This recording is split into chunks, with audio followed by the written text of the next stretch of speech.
இப்போ இந்த கொஷினில் ஒரு ஃப்ராக்ஷனை பற்றி பேசுகிறாங்க. அதாவது denominator of a fraction exists is numerator by 8 அப்படின்றது மொத்தம் ஆக்சுவலாக அங்கே நம்ம ஃப்ராக்ஷனை பற்றி பேசுகிறாங்க. ஃப்ராக்ஷன் போது ஒரு டெஃபினட்டாக ஒரு நியூமரேட்டர் இருக்கும், ஒரு டினாமினேட்டர் இருக்கும். அப்போ நம்ம இந்த ஃப்ராக்ஷனை எக்ஸ் பை ஒய்னாவே எடுத்துக்கலாம். Let the fraction be x by Y.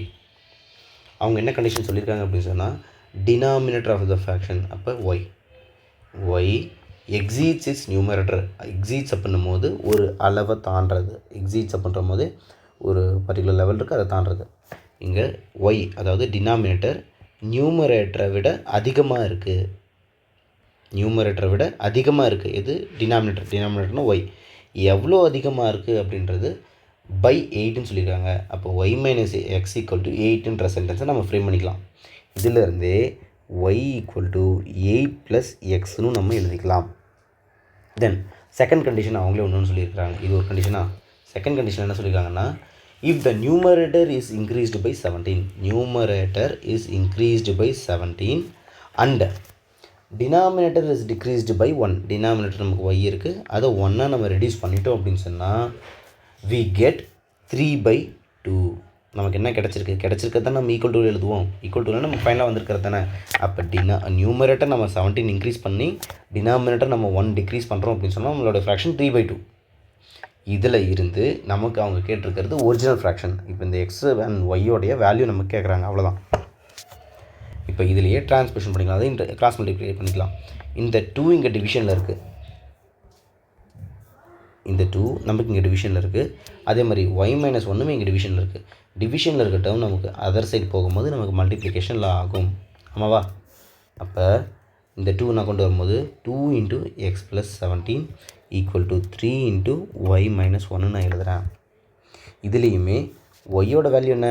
X plus 8 sense y equal to X plus 8 plus x என்ன எழுதலாம்? 2 இன்ட்டு எக்ஸ் 2x ஆகிடும். அது எப்படி அப்படின்னா 2 இன்ட்டு எக்ஸ் 2x 2 இன்ட்டு 17 உள்ளே மல்டிப்ளை பண்ணுறோம். அதே மாதிரி 3 into y 3 into minus y உள்ளே மல்டிப்ளை பண்ணுறோம். 2 into x 2x plus 17 into 2 34 equal to 3 into y 3y 3 into minus 1 minus 3 plus into minus minus 3 into 1 is 3. அப்போ 2x plus 34 equal to 3 into ஒய்யோட value என்ன? 8 plus x 8 plus x minus 3.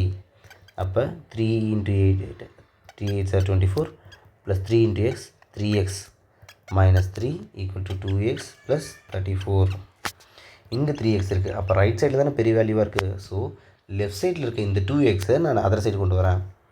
இப்போ 34 already அப்படியே இருக்குது, இங்கே 3x already அப்படியே இருக்குது. இதை ஃபஸ்ட் எழுதிக்குவோம். தென் இங்கே மைனஸ் 3 இருக்கா, இந்த மைனஸ் 3யவும் இந்த 24யும் நான் ப்ளேஸ் மாற்றுறேன், நான் லெஃப்ட் சைடு கொண்டு வரேன். அப்போ மைனஸ் 3 பிகம்ஸ் ப்ளஸ் 3, இந்த ப்ளஸ் 24 பிகம்ஸ் மைனஸ் 24. அதே மாதிரி இங்கே இருக்க 2x நமக்கு ரைட் சைடு வரும், மைனஸ் 2x ஆகிடும். அப்போ 3 டைம்ஸ் எக்ஸில் 2 டைம்ஸ் நான் எக்ஸ் நான் வெளியே எடுத்துட்டேன் அப்படின்னு சொன்னால் எனக்கு ரிட்டர்ன் எடுத்துகிட்டு ஒரே ஒன் டைம் தான் எக்ஸ் இருக்கும். அப்போ எக்ஸ் ஈக்குவல் டு இங்கே இது ரெண்டு இங்கே ஒரு ப்ளஸ் இருக்குல்ல, அப்போ ப்ளஸ் 34. இது ரெண்டு டிஃப்ரென்ஸ் சைன் சப்ராக்ட் பண்ணிக்கலாம்.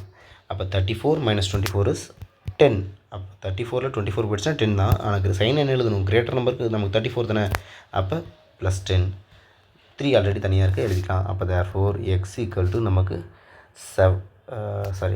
13 கிடைக்குது. எக்ஸோட வேல்யூ 13 அப்படின்னு சொன்னால் Y equal to X plus 8 plus எக்ஸா. அப்போ நமக்கு என்ன கிடைக்கும்? 8 plus 13 that is 21. therefore the original fraction is x by y தானே. அப்போ ஃபஸ்ட் நம்பர் x, டினாமினேட்டர் 21. அப்போ 13 divided by 21.